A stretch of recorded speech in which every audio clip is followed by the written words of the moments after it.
Good evening, everyone. Let's continue with chemical equilibrium. And now, guys, in our last lecture, we have dealt with Lee-Chatelain principle. So let's have a quick revision of Lee-Chatelain principle. In case of Lee-Chatelain principle, हम लोगों ने क्या-क्या देखा है, ठीक है? तो हम लोगों ने दो इफेक्ट देखे थे, effect of concentration and another one was effect of pressure. Now, what is Lee-Chatelain principle? ठीक है? तो Lee-Chatelain principle is very simple. If a external force or else external stress is applied to a system at equilibrium, so system is at equilibrium, guys, and if we are applying a external stress, then the system will rearrange itself so that the effect of that stress is minimized. ठीक है? तो let's start with effect of pressure. हम लोग 5 चीजें देखने वाले हैं. एक तो है change in concentration, change in concentration. Second one is change in pressure, change in pressure. Third one is temperature, effect of temperature. Fourth one is effect of catalyst. And the last one is addition of a inert material. ठीक है? तो addition of a inert gas material, it can be anything. ठीक है? तो which will not react in the reaction. ठीक है? Now change in volume, guys. Pressure हम लोग जब change करते हैं तो volume अपने आप change होता है. तो change in volume ये change in pressure ही है. तो इसमें ज़्यादा कुछ difference नहीं है. So let's start with change in pressure once again. We'll take some examples. Change in pressure. Okay, so guys last time हम लोगों ने जो एग्जांपल लिया था वो वापस एक बार देख लेते हैं, रिवीजन हो जाएगी and then will do some questions. तो N2 gas plus 3H2 gas giving us 2NH3. Now guys, over here in this example, at reactant side, how many moles of gas is there? So guys, if you look, then total 4 moles of gases are there, and in pressure compartment, how many moles of gases is there? So 2 moles of gas is there. ठीक है? Now guys, delta N G अगर हम लोग निकालने गए, delta n g इस type के question के लिए निकालने की जरूरत नहीं है, but still it is a good practice. तो कैसे होगा? रिएक्टेंट साइड पे, सॉरी प्रोडक्ट साइड पे 2 gases, product minus reactant to 2 - 4 which is equals to -2. ठीक है? अभी तक डेल्टा एनजी सबको निकालने आता होगा, this is the basic thing. ये इसकी हम लोगों ने बहुत ज्यादा प्रैक्टिस की है, थर्मोडायनेमिक्स से हम लोग ये करते आ रहे हैं. ठीक है? Now guys, what will happen if I am increasing the pressure? Pressure increases. ठीक है? नाउ गाइस, ऑब्वियस है, प्रेशर इंक्रीज होगा तो वॉल्यूम क्या होगा? प्रेशर में ऊपर से दबाते जा रहा हूं तो वॉल्यूम विल डिक्रीज. तो guys, volume is decreasing, volume decreases. Now guys, volume decrease हो रहा है तो volume and number of moles they are directly proportional. So in less volume less number of moles are there. ठीक है? Now guys, volume number of moles अगर कम हो रहा है तो कौन से डायरेक्शन में नंबर ऑफ मोल्स कम होंगे? तो गाइस, प्रोडक्ट के डायरेक्शन में नंबर ऑफ मोल्स कम होंगे, एंड नंबर ऑफ मोल्स आगे जाके कम हो रहे हैं, तो it is moving in which direction? बताओ. Reaction will move in forward direction. Very nice. ये सबको समझ में आ रहा है क्या? देखो, is it clear? So in forward direction number of moles will decrease. Now guys, similarly if I am increasing के बदले decreasing the pressure, if I am decreasing the pressure, then what will happen? Volume will increase. See, pressure जो है वो पहले से ज्यादा था, हम लोग उसको डिक्रीज कर रहे हैं, तो उसको ऊपर लेके जाएंगे, ऊपर लेके जाएंगे तो वॉल्यूम बढ़ेगा, और ज्यादा वॉल्यूम में ज्यादा नंबर ऑफ मोल्स रहेंगे. Now guys, in which direction greater number of moles are there? So obviously in backward direction, so reaction will move in backward direction. Getting it? So guys, I am giving you a question to solve. Question: predict the condition of pressure, predict the condition of pressure in which reaction will move in forward direction. Okay, तो कौन से case में, मतलब कौन से pressure की condition में reaction forward direction में जाएगी? ठीक है? तो first one is H2 gas plus I2 gas giving us 2HI gas. ठीक है? तो एक एग्जांपल में तुम लोगों को बता देता हूँ, पार्थ करेक्ट आंसर है. तो गाइस, एक मैं तुम लोगों को जस्ट एक प्रैक्टिस के लिए बता देता हूँ क्वेश्चन कैसे होगा. अद्वैत करेक्ट आंसर है, धनंजय करेक्ट आंसर है, संजय करेक्ट आंसर है, यश कदम करेक्ट आंसर है, यश थोमरे करेक्ट आंसर है. 3 यश है अपने पास. सानिका, उन्नति, सबका आंसर करेक्ट है. Okay, so guys, over here by the way एक छोटी सी मैंने मिस्टेक कर दी, इक्विलिब्रियम का एरो नहीं बनाया, ठीक है। इक्विलिब्रियम का क्वेश्चन ही कहा है अगर इक्विलिब्रियम का एरो नहीं है। तो guys over here reactant side पे there are 2 moles, product side पे इवन देयर आर 2 मोल्स।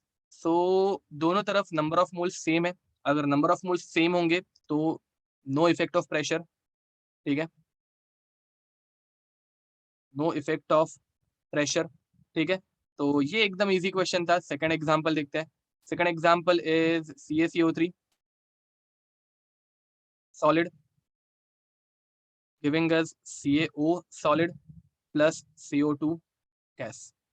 अब गाइस मुझे बताओ कहाँ पे, हाँ ये असेसमेंट में आया था, करेक्ट बोल रहे हो। ये होमवर्क में तुम लोगों को मैंने क्वेश्चन थोड़े बहुत ऐड किए थे, ज्यादा क्वेश्चन ऐड नहीं कर पाया बिकॉज अभी तक हम लोगों ने पूरा पढ़ा नहीं है। तो guys over here under which condition of pressure, pressure की कौन सी कंडीशन हम लोगों को ऐड करनी है so that reaction will move in forward direction, ठीक है। तो तुम लोगों को फॉरवर्ड में जाएगी बैकवर्ड में वो नहीं पूछा है, कौन से कंडीशन में रिएक्शन फॉरवर्ड में जाएगी, प्रेशर बढ़ाना है या कम करना है वो बताना है। तो चेतन, रश्मि करेक्ट आंसर है, सानिका करेक्ट आंसर है, सोहम चिंदारकर, श्रेयस, नील करेक्ट आंसर है, निहारिका, सुशांत, बहुत लोगों के आंसर आ गए और सबके आंसर करेक्ट है, ठीक है। तो guys over here reactant side पे कितने गैस के मॉलिक्यूल्स है, रिएक्टेंट के साइड पे 0 मोल से गैस के, एंड प्रोडक्ट साइड पे कितने मोल है, तो 1 मोल है गैस का। अब गाइस तुम लोगों को दिख रहा है कि रिएक्शन में गैस जनरेट हो रही है, गैस जनरेट हो रही है मतलब गैस वॉल्यूम ऑक्यूपाई करेगी, वॉल्यूम बढ़ना चाहिए, वॉल्यूम बढ़ना चाहिए मतलब प्रेशर कम होना चाहिए, गेटिंग इट और नॉट, प्रेशर डिक्रीज होना चाहिए। इस रिएक्शन में अगर डिक्रीज करोगे प्रेशर तो रिएक्शन फॉरवर्ड में जाएगी, क्योंकि प्रेशर कम तो नंबर ऑफ मोल्स ज्यादा, प्रेशर कम तो नंबर ऑफ मोल्स ज्यादा, ठीक है, गेटिंग इट। चलो अब इसके बाद में जो एग्जांपल दे रहा हूँ वो तुम लोग खुद से आंसर लिखना, ठीक है। SO2 gas, 2SO2 gas plus O2 gas giving us 2SO3 gas, ठीक है। अगर तुम लोग देखोगे एग्जाम्पल्स हमेशा सेम रहता है, हम लोगों ने अभी तक जो भी एग्जाम्पल किए कोई नया एग्जाम्पल आने वाला है नहीं, ठीक है। तो NH4HS ammonium hydrogen sulphide solid giving us 2NH3 gas plus H2S, ठीक है। फिफ्थ एग्जाम्पल, तुम लोग आंसर लिखते बैठना, मैं चेक नहीं कर रहा हूँ अभी कौन आंसर करेक्ट भेज रहा है कौन आंसर गलत भेज रहा है, ठीक है। तुम लोगों को सिर्फ आंसर्स लिखने खुद से। तो PCl3 gas plus Cl2 gas. Sixth example ammonium carbamate solid giving us 2 times NH3 plus 2 times NH3 gas plus CO2, ठीक है। Okay now seventh one is और क्या दूं तुम लोगों को, 2 times N2O4 sorry 2 times NO2 gas giving अस N2O4 gas, ठीक है। और कुछ हाँ चलो और एक example, last example N2 gas plus O2 gas giving us 2NO, ठीक है। So guys, these are some examples which you need to solve. So चलो ये solve कर लो and then we'll move ahead. Okay, मैं किसी के आंसर अभी check नहीं कर रहा हूँ, मैं तुम लोगों को लिख के दे दूंगा आंसर्स, तुम लोग खुद से चेक कर लेना। बट आई गेस सबके आंसर्स करेक्ट रहने ही वाले हैं। This is very easy guys, ये कंसेप्ट ज़्यादा कुछ डिफिकल्ट है नहीं, ठीक है। तो लिख दो ये। Now guys, after this we'll learn about effect of temperature, ठीक है। टेम्परेचर का इफेक्ट हम लोग देखने वाले हैं।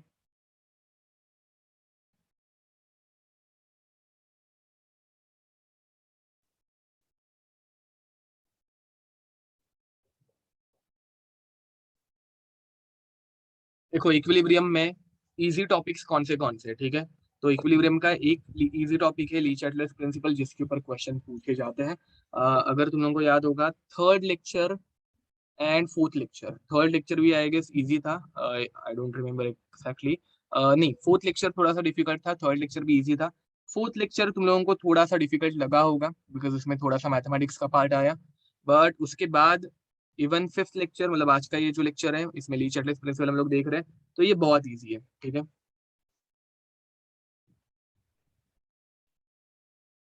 नेक्स्ट, एटलीस्ट केमिकल इक्विलिब्रियम का इजी वाला पार्ट जो है वो बहुत अच्छे से करके रखना, ठीक है। अब गाइज यहाँ पे अगर देखोगे तो how many moles of gas is there, so 3 mole, 2 + 1 3 मोल, and only 2 moles of gases are there in product side. तो वॉल्यूम क्या होना चाहिए, मतलब 3 मोल से हम लोग उनको 2 मोल में कन्वर्ट करना है, तो नंबर ऑफ मोल्स कम करना है, नंबर ऑफ मोल्स कम करना है, तो प्रेशर क्या होना चाहिए, बढ़ना चाहिए। Remember this, pressure is inversely proportional to number of moles, ठीक है। तो ये तुम लोग याद रख सकते हो, ठीक है, इजी होगा। Now guys over here, how many moles are there, so 0 moles of gas is there, and 2 + 1 मतलब 3 mole of gas is there at product side. तो नंबर ऑफ मोल्स क्या हो रहे हैं, number of moles are increasing. To increase number of moles pressure should decrease, pressure is inversely proportional to number of moles. Now guys only 1 mole is there, from 1 mole we are getting 3 moles, sorry 2 moles, 1 + 1 3, 2। तो guys 1 से 2 मोल करने हैं, मतलब क्या करना है हम लोगों को, नंबर ऑफ मोल्स बढ़ाने हैं। नंबर ऑफ मोल्स अगर बढ़ाने हैं तो प्रेशर को क्या करना पड़ेगा, प्रेशर कम करना पड़ेगा। Pressure and number of moles are inversely proportional to each other, ये समझ में आ रहा है। Now guys 0 moles of gas is there and 2 + 1 3 mole of gas is there. So यहाँ पे भी नंबर ऑफ मोल्स बढ़ रहे हैं, तो प्रेशर क्या करना पड़ेगा, नंबर ऑफ मोल्स बढ़ाने के लिए प्रेशर कम करना पड़ेगा। Over here guys 2 mole of gas is there which is being converted into 1 mole। तो गाइज नंबर ऑफ मोल्स कम करने, नंबर ऑफ मोल्स कम तो वॉल्यूम कम, वॉल्यूम को कम करने के लिए प्रेशर बढ़ाना पड़ेगा, ज्यादा करना पड़ेगा। तो over here pressure increases. And in last question, ये ऐसे वाले क्वेश्चन ज्यादा पूछने के चांसेस रहते because there is no effect, 2 moles are getting converted into 2 moles of gas. So guys, over here there is no change in number of moles, since no change in number of moles, therefore no effect of pressure. Getting it? ये अगर ऐसे type की question आए तो तुम लोग कर पाओगे कि नहीं कर पाओगे। Name of sixth compound, sixth compound का नाम रहता है ammonium carbamate. Name of sixth compound is ammonium carbamate. Just a minute guys, sorry.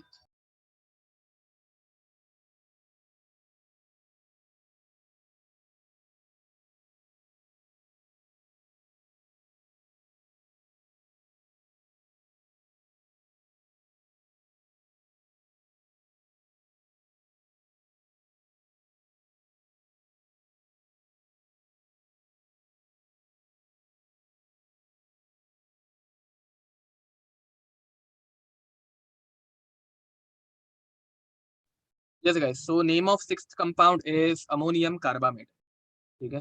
इसका नाम है अमोनियम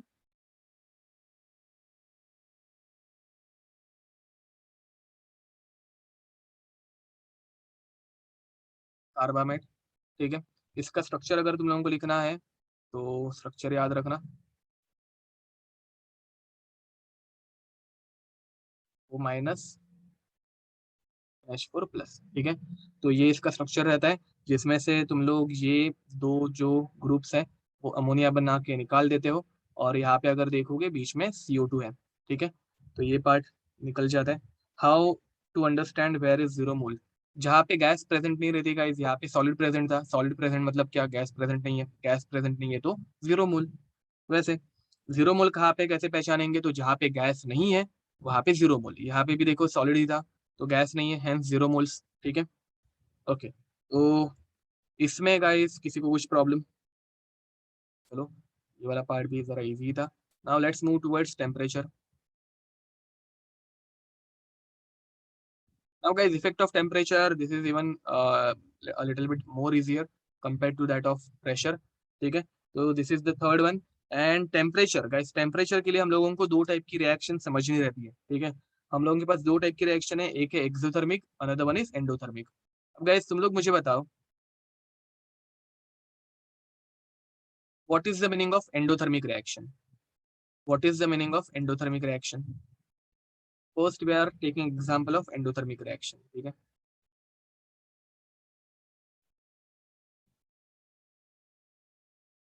एंडोथर्मिक मतलब heat is absorb, very nice. यहाँ पे ये जो है ऐसे टाइप की रिएक्शन हीट हमेशा एब्जॉर्ब करती है, राइट। अब गाइस मुझे बताओ, हीट एब्जॉर्ब करनी है इस रिएक्शन को, अगर इस रिएक्शन को हीट एब्जॉर्ब करनी है तो हम लोग इसको हीट करेंगे या कूल डाउन करेंगे। अगर इस रिएक्शन को हीट एब्जॉर्ब करनी है, delta H is positive, correct बोल रहे हो, थर्मोडायनेमिकल टर्म्स में डेल्टा एच इज पॉजिटिव, तो तुम लोगों को इसको कूल डाउन करना पड़ेगा, हीट करना पड़ेगा। ऑब्वियसली गाइस हम लोगों को इसको हीट करना पड़ेगा। अब गाइस मुझे बताओ, ये रिएक्शन हीट एब्जॉर्ब करती है, तो इसे आगे लेके जाने के लिए we'll have to heat it. And अगर हम लोगों को इसे हीट करना पड़ रहा है, तो हीटिंग में टेम्परेचर इंक्रीज होता है, डिक्रीज होता है, टेम्परेचर इंक्रीज होता है, डिक्रीज होता है, हीटिंग में टेम्परेचर इंक्रीज होता है। तो गाइज अगर एंडोथर्मिक रिएक्शन है और तुम लोग उसको हीट कर रहे हो, मतलब टेम्परेचर इंक्रीज कर रहे हो, तो क्या होगा, it will move in forward direction, getting it, क्योंकि इसको हीट चाहिए थी, तुम लोगों ने इसको हीट दे दी, टेम्परेचर बढ़ा दिया। एंड उसी बदले गाइज इसको अगर तुम लोगों ने कूल डाउन करने लग गए, इसे कूल डाउन करना मतलब क्या, टेम्परेचर डिक्रीजेस। अब गाइज मुझे बताओ, जिस रिएक्शन को हीट चाहिए, तुम लोग उसमें से हीट निकाल रहे हो, टेम्परेचर कम कर रहे हो, चलेगा क्या, ये फॉरवर्ड में जा पाएगी क्या, definitely not, it will move in backward direction. समझ में आ रहा है क्या, देखो एंडोथर्मिक रिएक्शन को हीट एब्जॉर्ब करनी थी, तुम लोग उसको कूल डाउन करके टेम्परेचर कम करके हीट बाहर निकाल रहे हो, बिल्कुल नहीं चलेगा। ठीक है, नाउ गाइस अगर इसका अपोजिट एग्जांपल ले, कॉन्ट्राडिक्टरी एग्जांपल ले, exothermic reaction. Now in case of exothermic reaction heat absorb होती है, रिलीज होती है, तो exothermic reaction,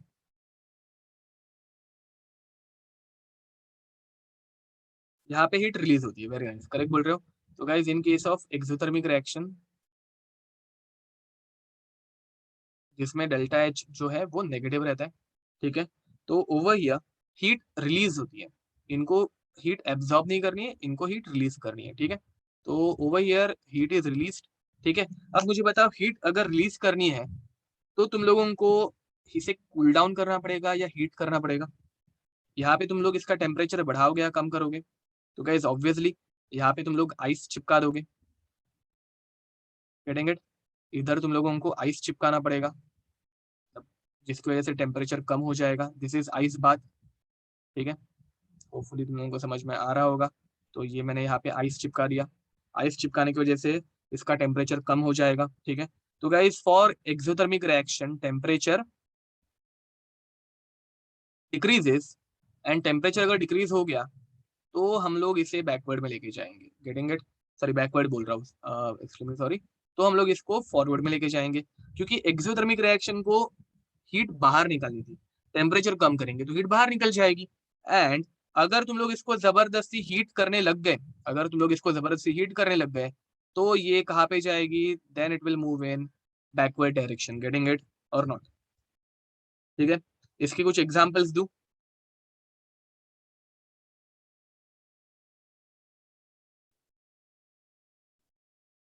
predict the temperature condition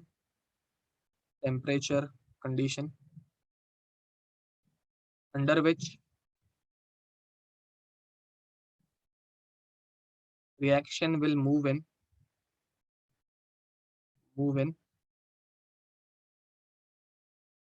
forward direction. ठीक है, कौन से टेम्परेचर कंडीशन में रिएक्शन फॉरवर्ड में जाएगी। ठीक है, तो this is the question, and someone is asking me कि हम लोगों को कैसे पता चलेगा कि रिएक्शन एक्सोथर्मिक है या एंडोथर्मिक है।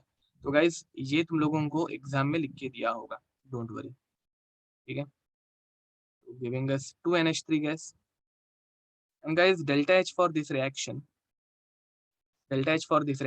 is negative। अब नेगेटिव मतलब क्या, एक्सो या एंडो,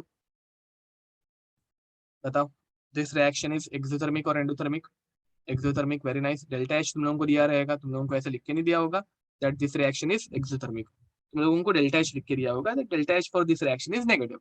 अब मुझे बताओ, इस रिएक्शन को हीट करोगे या कूल डाउन, मतलब टेम्परेचर बढ़ाओगे या टेम्परेचर कम करोगे, क्वेश्चन ऑफ करेक्ट आंसर है, करेक्ट आंसर है, यस करेक्ट आंसर है, सबका आंसर करेक्ट आएगा गाइस। देखो इसे हीट बाहर निकालनी है, हीट बाहर निकालनी है तो तुम लोग इसको क्या करोगे, कूल करोगे, हीट तो नहीं करेंगे, इसे कूल करेंगे, तो इसका टेम्परेचर जो है वो कम होना चाहिए, टेम्परेचर डिक्रीजेस, गेटिंग इट और not.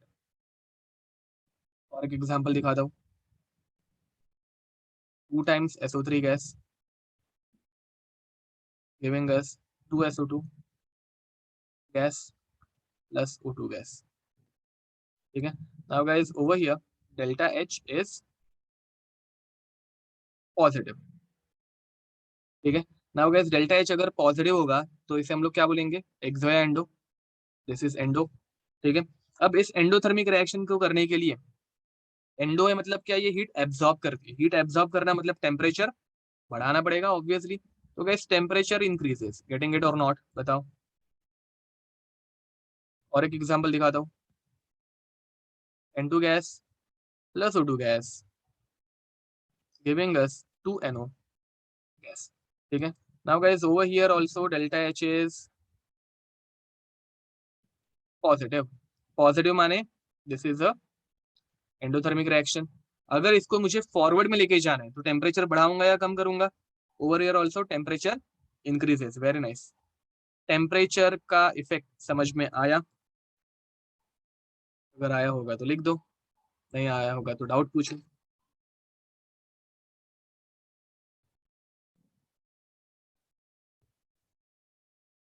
What is the work of delta NG? यहाँ पे कुछ काम नहीं है डेल्टा एनजी का, यहाँ पे डेल्टा एनजी क्यों चाहिए तुम लोगों को? हाँ तो हम लोग प्रेशर थोड़ी ना बोल रहे, देखो थर्ड इक्वेशन में delta NG is equals to 0 है माना, बट डेल्टा एनजी कहाँ पे यूज हो रहा है, प्रेशर में। ये टेम्परेचर है ना, दोनों पैरामीटर कंप्लीटली डिफरेंट है। हाँ ये मोल्स के ऊपर डिपेंड नहीं करता।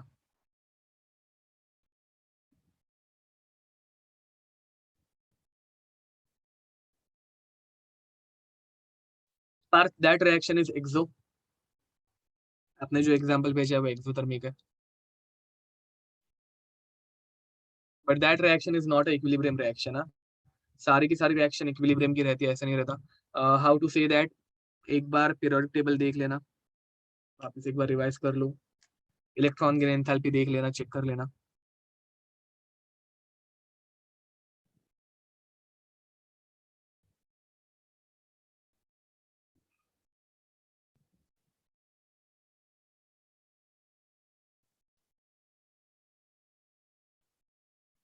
डेल्टा एच किसी भी रिएक्शन के लिए जीरो नहीं रहता गाइस, याद रखना, डेल्टा एच किसी भी रिएक्शन के लिए जीरो नहीं रहता। हाँ, calcium carbonate giving us calcium oxide and carbon dioxide is a equilibrium reaction, ठीक है। उसका भी हम लोग एग्जांपल ले सकते हैं। हम्म, लिख दो चाहिए तो इसका भी एग्जांपल लिख दो, CaCO3 solid giving us CaO solid plus CO2 solid, sorry, CO2, yes. Delta H for this reaction is positive, ठीक है। पॉजिटिव माने दिस रिएक्शन इज एंडोथर्मिक। तो ये कौन सी कंडीशन में फॉरवर्ड डायरेक्शन में जाएगी बताओ, टेम्परेचर बढ़ाना पड़ेगा, परफेक्ट, ठीक है। तीनों एग्जांपल एंडो के हो गए, चलता है स्टिल। हम्म, ओके। अब गाइज यहाँ पे हम लोगों के पास फॉर्मूला क्या था, what was the formula for temperature change? हम लोगों ने इसके ऊपर एक क्वेश्चन किया, नेक्स्ट चैप्टर केमिकल काइनेटिक्स, उसमें हम लोग इससे में और ज्यादा क्वेश्चन इस टाइप की इक्वेशन में करेंगे। तो इसका फॉर्मूला क्या था, ln of K2 by K1 is equals to delta H upon R T2 minus T1 upon T1 T2। इस फॉर्मूला के ऊपर हम लोगों ने इस चैप्टर में आएगा एक ही क्वेश्चन किया, एक या दो क्वेश्चन किए हैं, ठीक है। तो बाकी एक्स्ट्रा के जो क्वेश्चन आएंगे वो हम लोग नेक्स्ट चैप्टर में करेंगे। तो ऐसा ही एक फॉर्मूला और एक हम लोग नेक्स्ट चैप्टर में पढ़ने वाले हैं। सिर्फ फॉर्मूला में चेंज क्या होगा, ln of K2 by K1, के जो है वो स्मॉल हो जाएंगे, is equals to E A, delta H E A से रिप्लेस हो जाएगा, E A upon R T2 minus T1 upon T1 T2, ठीक है। तो गैस ये सेम फॉर्मूला हम लोग नेक्स्ट चैप्टर में पढ़ने वाले हैं। अगर देखोगे दोनों फॉर्मूला सेम टू सेम है, मैंने एक बार बाजू में ये फॉर्मूला लिख दिया। इसके ऊपर हम लोग बहुत सारे क्वेश्चन करेंगे, जेई मेंस लेवल पे इसके ऊपर बहुत क्वेश्चन, मतलब हर साल एक क्वेश्चन आने की चांसेस रहती है, हर साल नहीं तो एवरी अल्टरनेट ईयर, ठीक है। तो over here E A is activation energy, ये हम लोग नेक्स्ट चैप्टर में देखेंगे, अभी तुम लोगों को लिखने की जरूरत तो नहीं है, but E A over here is activation energy. Activation energy इसका मीनिंग क्या रहता है ऑब्वियसली मैं नेक्स्ट चैप्टर में बताऊंगा।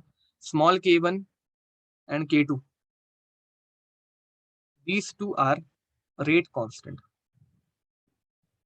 ठीक है। केमिकल काइनेटिक्स में हम लोग रेट मतलब वेलोसिटी स्पीड ऑफ रिएक्शन देखने वाले हैं। तो these are rate of reaction, ठीक है। ओवर हियर हम लोग जो लिख रहे थे डेल्टा एच क्या था? Delta H is enthalpy of reaction, ठीक है। And capital K2 and capital K1 ये क्या थे? ये थे इक्विलिब्रियम कांस्टेंट, ठीक है। तो दोनों इक्वेशन में अगर देखोगे कुछ फर्क नहीं है, दोनों इक्वेशन सेम टू सेम है, बस जो वर्ड्स है उनका मीनिंग अलग है, ठीक है। इतना ही फर्क है, ज्यादा कुछ नहीं है। तो getting it? Any doubt?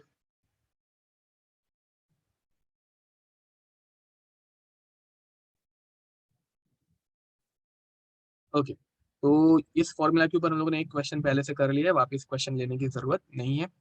Extra के जो क्वेश्चन होंगे वो नेक्स्ट चैप्टर में हम लोग इस फॉर्मूला के ऊपर करेंगे जो सेम टू सेम फॉर्मूला है। तो आगे बढ़े guys. Okay, now guys fourth is effect of catalyst. Effect of catalyst.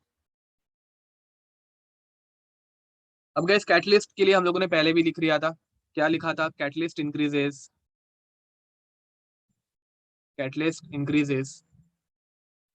rate of both forward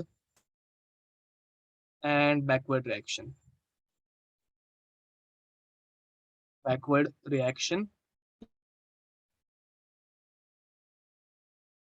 hence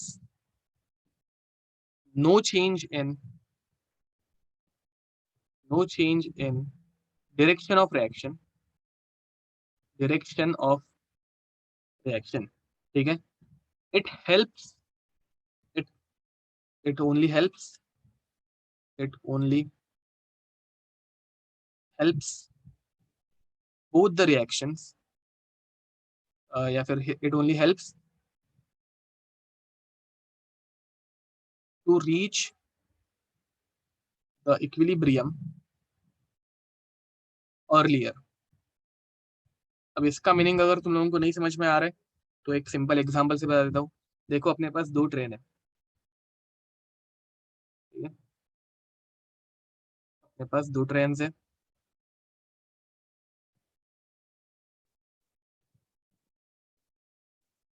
ठीक है। ये एक ट्रेन है और ये दूसरी ट्रेन है।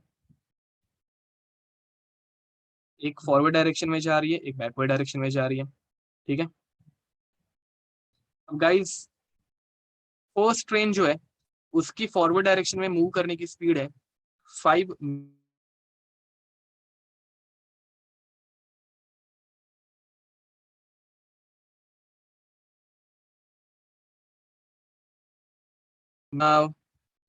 ओवर ईयर गाइस हम लोगों ने इसमें कोल एक्स्ट्रा ऐड कर दिया, कैटलिस्ट ऐड कर दिया, ठीक है। कैटलिस्ट ऐड करने के बाद इन दोनों में हम लोगों ने इक्वल अमाउंट का कैटलिस्ट ऐड किया, तो होगा क्या? देखो लेट्स अज्यूम ये दोनों ट्रेन्स जो है ऑब्वियसली ये फास्ट मूव कर रही है, तो ये दोनों ट्रेन्स यहाँ पे किधर तो कोलिजन होने वाला है, यहाँ पे कि इन दोनों का कोलिजन होगा, ठीक है। अब गाइस मैंने दोनों में कैटलिस्ट ऐड कर दिया तो इस दोनों की स्पीड डबल हो गई, दोनों का रेट कैटलिस्ट इंक्रीज करता है इक्वली, ये मत भूलना, ठीक है। तो दोनों की स्पीड डबल हो गई, मतलब ये 10 मीटर पर सेकंड के स्पीड से भाग रहा है और अभी ये 6 मीटर पर सेकंड के स्पीड से भाग रहा है।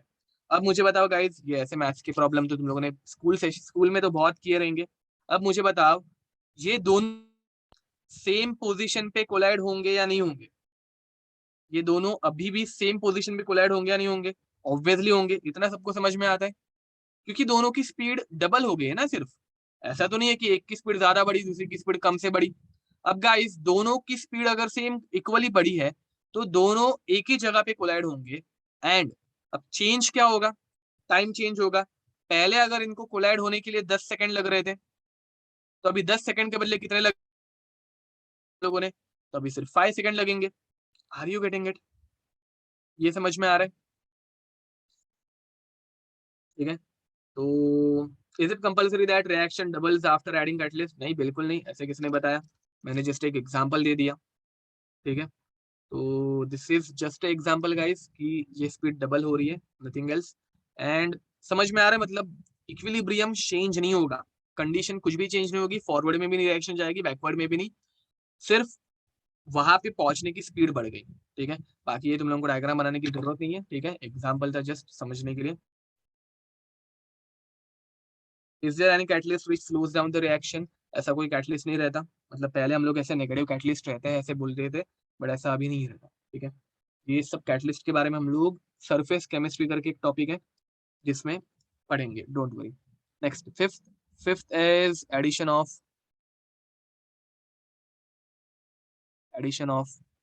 Inert material. ओके, तो guys addition of inert material, ये जो है, ये दो कंडीशन में हम लोग स्टडी करते हैं। Condition number A, eight constant, at constant volume. अब गाइस तुम लोगों ने कांस्टेंट वॉल्यूम पे कुछ एक्स्ट्रा का मटेरियल ऐड किया। अब मुझे बताओ, वॉल्यूम तो सेम रहने वाला है ना, पहले भी वॉल्यूम इतना ही था, अभी भी वॉल्यूम इतना ही है। जो मटेरियल ऐड किया जिसकी वजह से कुछ चेंज नहीं आया, वॉल्यूम अगर सेम रहेगा, नंबर ऑफ मोल्स में भी चेंज नहीं होगा। देखो, वॉल्यूम अगर सेम रहेगा तो नंबर ऑफ मोल्स में भी कुछ चेंज नहीं होगा। अब मुझे बताओ, नंबर ऑफ मोल्स अगर चेंज नहीं हो रहे तो ऊपर ही, मतलब देखो ये तुम लोगों को प्रेशर के साथ कोरिलेट कर रहा है, तो मुझे बताओ वॉल्यूम सेम तो नंबर ऑफ मोल्स सेम रहने वाले, नंबर ऑफ मोल्स में कुछ भी चेंज नहीं आने वाला है। तो नंबर ऑफ मोल्स में अगर चेंज नहीं आया तो हम लोग क्या बोलेंगे, कुछ इफेक्ट हो रहा है क्या? हाँ, मतलब कांस्टेंट वॉल्यूम मतलब प्रेशर भी सेम रहेगा, ऐसे प्रेशर सेम नहीं रहता, हम लोग बाद में देखेंगे। बट यहाँ पे हम लोग क्या बोलेंगे, नो चेंज, नो चेंज या फिर नो इफेक्ट। याद रखो, कांस्टेंट वॉल्यूम पे अगर तुम लोग कोई एक इनर्ट मटेरियल ऐड कर रहे हो तो there is no effect. But second condition is more important, B, at constant, at constant pressure. Now some people are saying sir अगर वॉल्यूम कांस्टेंट है तो प्रेशर भी कांस्टेंट होना चाहिए। ऐसा नहीं है, क्यों नहीं हो मैं बताता हूँ, एक मिनट जरा चेक कर लो। देखो, अब गाइस वॉल्यूम कांस्टेंट मतलब क्या, तो क्लोज कंटेनर है, ऐसा कोई एक बंद कंटेनर है जो हर एक साइड से पैक्ड है, ठीक है। अब समझो इसके अंदर कोई एक गैस थी, ठीक है, जो रिएक्ट करती है, जो रिएक्ट यहाँ पे कर रही है। अब गाइस यहाँ पे गैस कुछ मॉलिक्यूल से जो वॉल के साथ हीट करेंगे, हीट करने के बाद यहाँ पे प्रेशर जनरेट होने वाला है। अब गाइस मुझे बताओ, कांस्टेंट वॉल्यूम पे अगर मैंने कोई एक दूसरी इनर्ट गैस ऐड की, जो ग्रीन गैस है वो इनर्ट है, अब मुझे बताओ यहाँ पे ये इनर्ट गैस जो है वो कोलिजन तो करेगी ना, नंबर ऑफ कोलिजन बढ़ गए, नंबर ऑफ कोलिजन अगर बढ़ गए तो प्रेशर बढ़ रहा है या कम हो रहा है? मुझे बताओ यहाँ पे प्रेशर बढ़ रहा है, कम हो रहा है या कांस्टेंट रह रहा है? तो गाइस ऑब्वियसली याद रखो, after addition of inert material at constant volume pressure बढ़ रहा है, प्रेशर बढ़ता है बट वॉल्यूम सेम रहता है। और अगर वॉल्यूम सेम रहा तो number of moles and volume they are directly proportional, तो यहाँ पे कुछ इफेक्ट नहीं होगा, ठीक है। तो याद रखो, at constant volume if we have added a inert material there is no effect because volume is directly proportional to number of moles, and since there is no change in number of moles there is no effect, ठीक है। since there is no effect on number of moles there is no effect। अब जरा हम लोग pressure, constant pressure को समझ के लेते हैं। देखो गाइस, पहली बात मुझे बताओ, प्रेशर डेवलप क्यों होता है? Once again we are moving towards basics. तो प्रेशर डेवलप क्यों होता है बताओ जरा, प्रेशर कैसे डेवलप होता है? कोलिजन, करेक्ट बोल रहे हो। तो गाइस प्रेशर डेवलप होने का रीजन एकदम सिंपल है, because of due to collisions of gases gaseous molecules, ठीक है। तो गैशियस मॉलिक्यूल्स जो है वो वॉल के ऊपर कोलिजन करती है, कोलाइड करती है, एंड जिसकी वजह से प्रेशर डेवलप होता है। अब guys, pressure is force applied per unit area, पता होगा, pressure is force applied per unit area. तो अगर तुम लोग यहाँ पे कुछ गैसेस ऐड कर रहे हो, अगर यहाँ पे तुम लोग कुछ गैसेस ऐड कर रहे हो तो ये गैसेस इन वॉल के ऊपर फोर्स अप्लाई करती है। ये गैशियस मॉलिक्यूल्स जो है वो इन वॉल के ऊपर कुछ फोर्स अप्लाई करती है, and force applied by all this gas molecules, force applied by all this gas molecules divided by area of this container, divided by area of this container is equals to pressure. ये समझ में आ रहा है क्या? Force applied by all this molecules divided by area of this container is pressure. कुछ लोगों को पहला वॉल्यूम वाला कंसेप्ट समझा नहीं, बिकॉज तुम लोगों को प्रेशर कैसे जनरेट होता है वही याद नहीं है, तो इसलिए मैं आराम से ये वाला पार्ट एक्सप्लेन कर रहा हूँ। ये समझ में आ गया तो वॉल्यूम वाला पार्ट समझ में आ जाएगा। ओके, तो गाइज ये इतना पार्ट समझ में आ गया। ओके, अब गाइज मुझे बताओ, तुम लोगों ने यहाँ पे कोई एक इनर्ट मटेरियल ऐड किया, तुम लोगों ने यहाँ पे कोई एक इनर्ट मटेरियल ऐड किया, अच्छे से देखना। पहले वॉल्यूम कांस्टेंट, मैं पहले वॉल्यूम कांस्टेंट वाली कंडीशन बता रहा हूँ, वो समझ लो पहले। वॉल्यूम कांस्टेंट मतलब ये लीवर जो है वो चेंज नहीं हुआ। वॉल्यूम कांस्टेंट मतलब समझ में आ रहा है ना, ये लीवर जो था वो चेंज नहीं हुआ, उसका जो डायमेंशन था उतना ही है अभी भी, ठीक है। तो वॉल्यूम कांस्टेंट में वापस एक बार एक्सप्लेन कर रहा हूँ, because some people did not understand in first time, ठीक है। तो देखो यहाँ पे हम लोगों ने कोई एक गैस लेके रखी थी येलो कलर की, which is reacting over here, ठीक है। And now guys we have added a inert material, एक इनर्ट गैस मैंने ऐड कर दी यहाँ पे। तो अब मुझे बताओ, यहाँ पे गैस के मॉलिक्यूल्स बढ़ गए, यहाँ पे गैस के मॉलिक्यूल्स बढ़ गए। अब गैस के मॉलिक्यूल बढ़े तो फोर्स बढ़ेगा। देखो यहाँ पे जो प्रेशर था, यहाँ पे जो प्रेशर था that was F1 initial force upon area, जो कि P1 था। अब गाइस वॉल्यूम सेम है, वॉल्यूम सेम है, but number of gas molecule तो बढ़ गए। नंबर ऑफ गैस मॉलिक्यूल अगर बढ़ गए तो फोर्स क्या होगा, बढ़ जाएगा F2, फोर्स जो है वो बढ़ जाएगा F2 and F2 upon A which is P2। अब मुझे बताओ गाइस, अगर फोर्स बढ़ गया तो प्रेशर बढ़ेगा या नहीं बढ़ेगा? कोलिजन अगर बढ़ गए, सारा कोलिजन हो रहे तो फोर्स बढ़ेगा, फोर्स बढ़ेगा तो प्रेशर बढ़ेगा। समझ में आया? तो कांस्टेंट वॉल्यूम पे अगर इनर्ट मटेरियल ऐड कर रहे हो तो प्रेशर बढ़ता है। ये वाला पार्ट सबके दिमाग में फिट हो गया क्या बताओ? कांस्टेंट वॉल्यूम पे अगर तुम लोग कुछ इनर्ट मटेरियल ऐड कर रहे हो तो फोर्स बढ़ेगा या फिर प्रेशर बढ़ेगा, ठीक है। ओके, अब ये इतना अगर समझ में आ गया तो अब तुम लोग मुझे बताओ,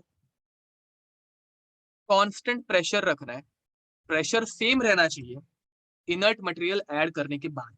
अब मुझे बताओ, यहाँ पे प्रेशर बढ़ गया, क्यों? बिकॉज फोर्स बढ़ गया था।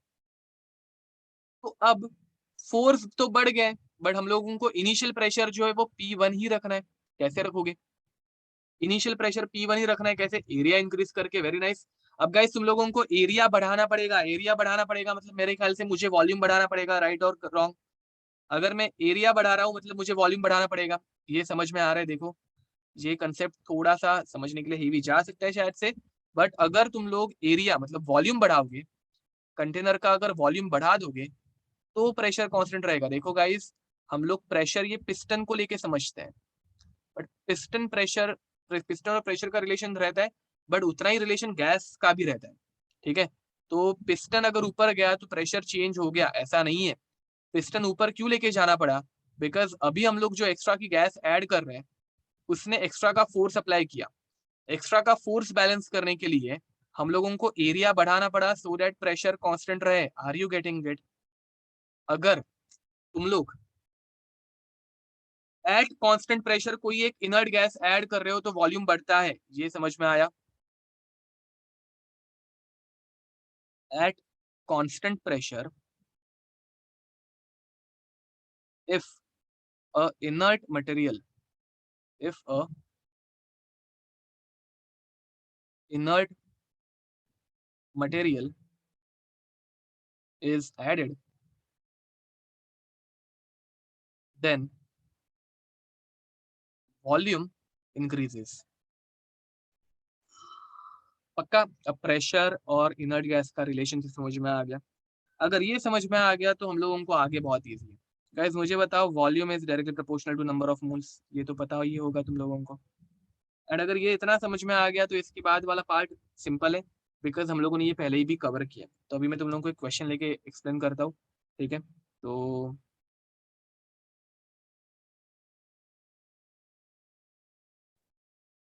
write down the addition of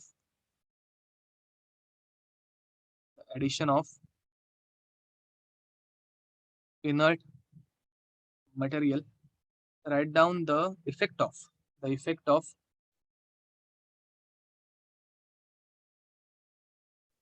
हाँ ये तुम लोगों को ऊपर में डायग्राम डायग्राम ड्रॉ करनी है, थोड़ी सी स्पेस छोड़ देना चाहिए तो अभी के लिए। Effect of addition of inert material inert material मतलब हम लोग हमेशा गैस ही ऐड करते हैं, याद रखो ये सारे क्वेश्चन गैसियस स्टेट में ही रहता है, ठीक है। इनर्ट मटेरियल या फिर इनर्ट गैस हम लोगों को बताएंगे, आर्गन ऐड किया, हीलियम ऐड किया, कभी कभी वो इनर्ट गैस नहीं मेंशन करते, they tells us that we have added argon, helium, neon, जो कि इनर्ट है, वो हम लोगों को समझ के लेना है।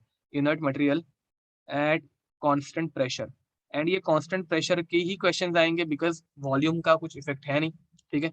वॉल्यूम अगर आ गया तो देयर इज नो इफेक्ट, ठीक है। तो let's take example, PCl5 gas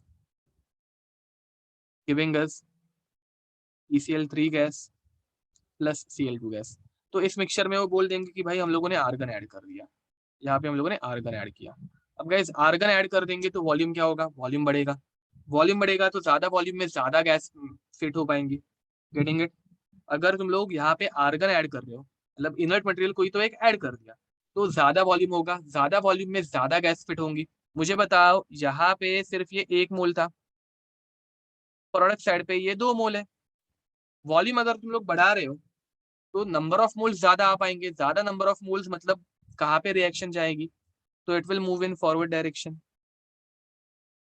अरे ये समझ में आ रहा है, ठीक है।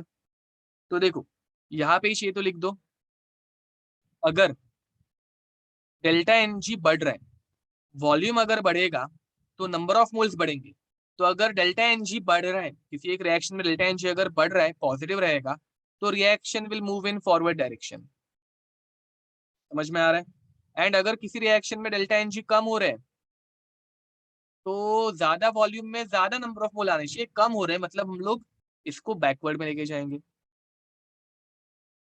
एंड अगर किसी एक रिएक्शन में डेल्टा एन जी 0 रह रहा है, तो नो इफेक्ट, तो no effect,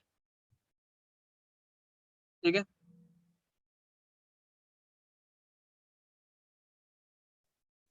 now guys let's take another example, SO3 gas, sorry 2SO2 gas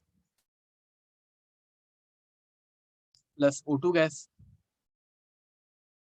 giving us 2SO3 gas. अब मुझे बताओ गाइस यहाँ पे रिएक्टेंट साइड पे 3 मोल गैस है, 2 + 1 3 मोल, प्रोडक्ट साइड पे सिर्फ 2 मोल गैस है। वॉल्यूम जो है, सॉरी नंबर ऑफ मोल्स जो है वो कम हो रहे हैं, but volume inert material add करने की वजह से वॉल्यूम बढ़ता है, वॉल्यूम बढ़ेगा तो नंबर ऑफ मोल्स ज्यादा, ज्यादा नंबर ऑफ मोल्स कौन सी साइड पे, रिएक्टेंट साइड पे है, तो रिएक्टेंट साइड पे रिएक्शन मूव होगी, मतलब it will move towards backward direction, getting it.